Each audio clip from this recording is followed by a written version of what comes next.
Assalamualaikum warahmatullahi wabarakatuh. Salam sejahtera untuk kita semua. Pada video sebelumnya, saya telah membahas materi pendidikan dan kekuasaan. Sebagai kelanjutan dari pembahasan tersebut, kali ini saya akan mengupas materi yang tidak kalah penting, yaitu pendidikan sebagai alat dan perlawanan kekuasaan. Untuk mempermudah pemahaman, berikut adalah peta konsep dari materi pendidikan sebagai alat dan perlawanan kekuasaan. Peta konsep ini terbagi menjadi 3 bagian utama, yaitu pendidikan sebagai alat kekuasaan, di mana pendidikan itu seringkali digunakan untuk memperkuat kekuasaan. Ada 4 poin utama dalam bagian ini, yaitu pengendalian ideologi, pengaruh kebijakan pendidikan, hegemoni kelas penguasa, dan manipulasi pengetahuan. Yang kedua, pendidikan sebagai perlawanan terhadap kekuasaan. Selain menjadi alat kekuasaan, pendidikan juga dapat berfungsi sebagai sarana perlawanan.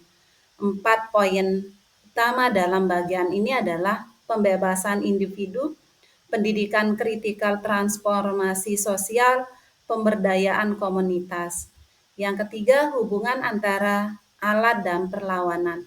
Bagian ini membahas kontradiksi antara peran pendidikan sebagai alat kekuasaan dan perlawanan. Ada 2 poin utama.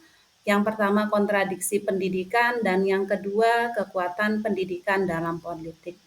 Itulah peta konsep dari materi kita kali ini. Dengan memahami peta konsep ini, kita dapat melihat bagaimana pendidikan itu memiliki peran ganda sebagai alat kekuasaan dan sebagai sarana perlawanan. Pada slide berikutnya, kita akan membahas lebih mendalam setiap bagian dari peta konsep ini. Baik, kita masuk ke pembahasan pertama dari peta konsep kita, yaitu pendidikan sebagai alat kekuasaan. Pendidikan dapat dimanfaatkan oleh pihak penguasa untuk memperkuat posisi dan mempertahankan kendali. Ada 4 poin utama yang menjelaskan peran ini, yaitu pertama, pengendalian ideologi. Pendidikan sebagai sarana penyebaran ideologi, di mana pendidikan digunakan untuk menanamkan ideologi tertentu yang mendukung kepentingan kekuasaan. Selanjutnya, pembentukan pola pikir. Melalui pendidikan, pola pikir masyarakat dibentuk agar sesuai dengan sistem kekuasaan yang sedang berlangsung. Contohnya, kebijakan pendidikan yang menekankan kepada nasionalisme, ketaatan, atau loyalitas kepada negara tertentu. Kedua, pengaruh kebijakan pendidikan. Pendidikan dipengaruhi kebijakan politik, di mana kebijakan yang dibuat oleh pemerintah menentukan arah, isi, dan metode pembelajaran di sekolah. Kurikulum sebagai alat kontrol. Kurikulum dirancang untuk mengarahkan pola pikir siswa agar selaras dengan tujuan kekuasaan. Contohnya, perubahan kurikulum sekolah yang disesuaikan dengan agenda politik tertentu, seperti penguatan materi nasionalisme atau pembatasan materi yang dianggap sensitif. Yang ketiga, hegemoni kelas penguasa. Mempertahankan tatanan sosial yang ada, di mana pendidikan itu digunakan untuk menjaga agar struktur sosial yang sudah terbentuk itu tidak berubah secara signifikan. Memperkuat dominasi kelas penguasa. Pendidikan memberikan akses lebih kepada kelas atas, sementara kelas bawah itu memiliki keterbatasan akses terhadap pendidikan berkualitas. Contohnya, sekolah elit yang hanya bisa diakses oleh kelompok kaya, sementara kelompok miskin hanya bisa mengakses sekolah dengan fasilitas terbatas. Yang keempat, manipulasi pengetahuan. Penyajian informasi yang selektif, yaitu informasi yang diajarkan di sekolah itu dipilih secara selektif agar stabilitas kekuasaan tetap terjaga. Selanjutnya, pembatasan akses informasi. Beberapa kelompok masyarakat itu dibatasi aksesnya terhadap informasi tertentu yang dapat membahayakan kekuasaan. Contohnya, pembatasan buku, sensor materi pembelajaran, atau penghapusan topik tertentu dari kurikulum sekolah. Dari keempat poin ini, kita bisa melihat bahwa pendidikan itu bukan hanya soal transfer ilmu pengetahuan, tetapi juga soal pengendalian, pengaruh, dan dominasi. Pada slide berikutnya, kita akan membahas kebalikan dari konsep ini, yaitu pendidikan sebagai perlawanan terhadap kekuasaan. Nah, setelah kita memahami bagaimana pendidikan dapat digunakan sebagai alat kekuasaan, kini saatnya kita melihat sisi sebaliknya, yaitu pendidikan sebagai perlawanan terhadap kekuasaan. Pendidikan itu tidak hanya digunakan untuk memperkuat kekuasaan, tetapi juga dapat menjadi sarana perlawanan. Perlawanan ini bertujuan untuk menciptakan masyarakat yang lebih adil, setara, dan bebas dari penindasan. Ada 4 aspek utama yang akan kita bahas, yaitu pertama, pembebasan individu. Pendidikan sebagai alat pembebasan pikiran, di mana pendidikan itu memberikan kebebasan berpikir dan membantu individu keluar dari kebodohan dan ketidakadilan. Selanjutnya, membuka wawasan untuk melawan ketidakadilan. Melalui pendidikan, itu seseorang dapat mengenali ketidakadilan yang ada di sekitarnya dan terdorong untuk melawannya. Contohnya, pendidikan tentang hak asasi manusia yang mendorong siswa untuk melawan segala bentuk diskriminasi dan ketidakadilan sosial. Yang kedua, pendidikan kritikal, meningkatkan kemampuan berpikir kritis dan analitis. Pendidikan tidak hanya mengajarkan ilmu pengetahuan, tetapi juga mendorong siswa untuk mempertanyakan segala sesuatu, termasuk kebijakan yang tidak adil. Memperdayakan individu untuk melihat ketimpangan. Dengan berpikir kritis, siswa dapat mengidentifikasi ketimpangan sosial yang terjadi di masyarakat dan mengambil tindakan untuk memperbaikinya. Contohnya, metode pembelajaran berbasis diskusi kritis, di mana siswa diajak menganalisis isu-isu sosial seperti kesenjangan ekonomi atau ketidakadilan gender. Yang ketiga, transformasi sosial. Pendidikan sebagai alat perubahan sosial. Pendidikan dapat mengubah struktur sosial yang tidak adil dan memungkinkan terciptanya masyarakat yang lebih setara. Meningkatkan kesadaran sosial, di mana melalui proses pendidikan, masyarakat menjadi sadar akan hak dan kewajiban mereka, serta berupaya mengubah kondisi sosial yang merugikan kelompok tertentu.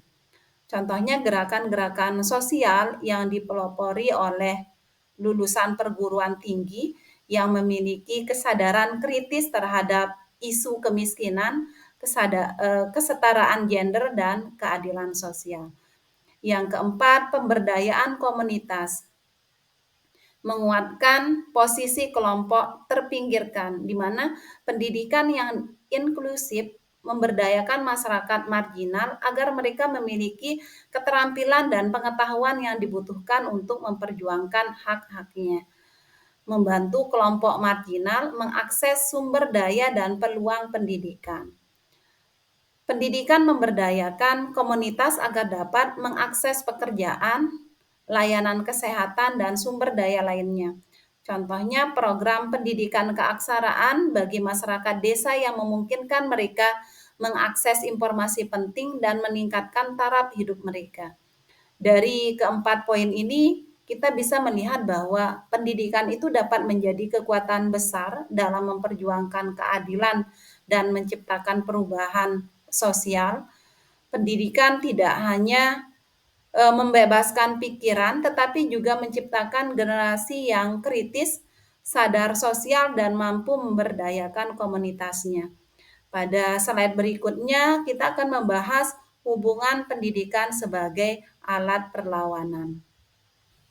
Setelah memahami bagaimana pendidikan dapat menjadi alat kekuasaan dan juga alat perlawanan, kita perlu melihat hubungan keduanya. Menariknya, pendidikan memiliki sifat yang kontradiktif.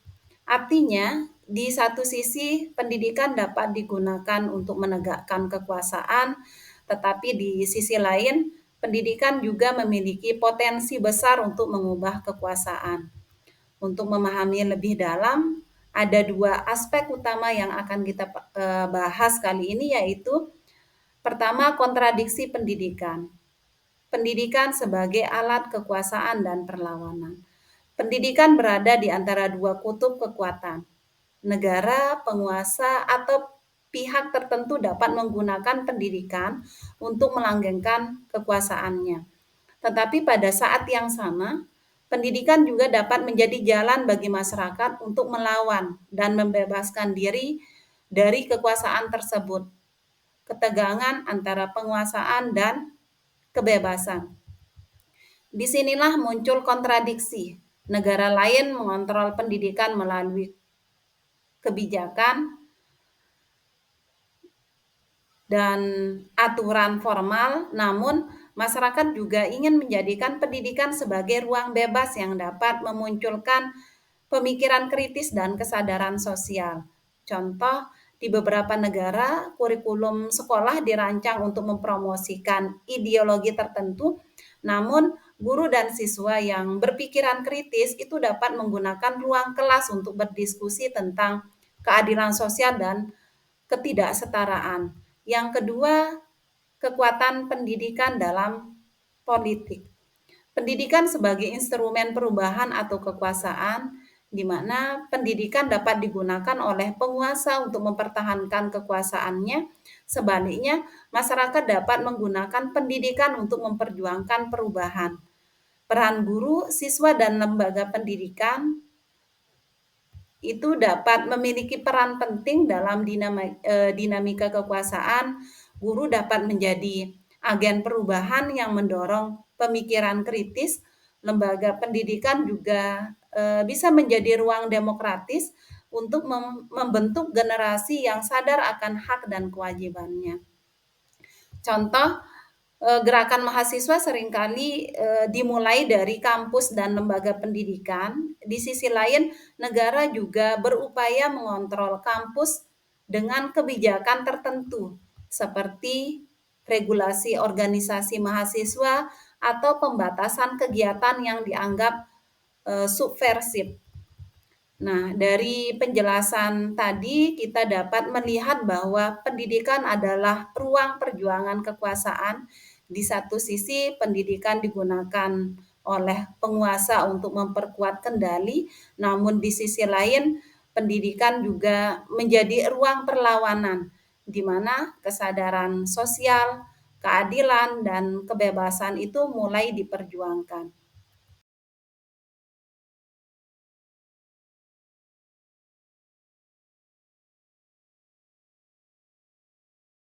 Education is one of the blessings of life and one of its necessities.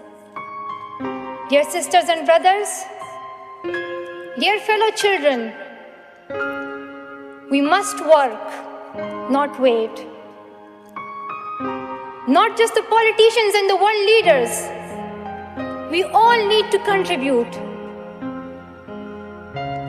Me, you, we.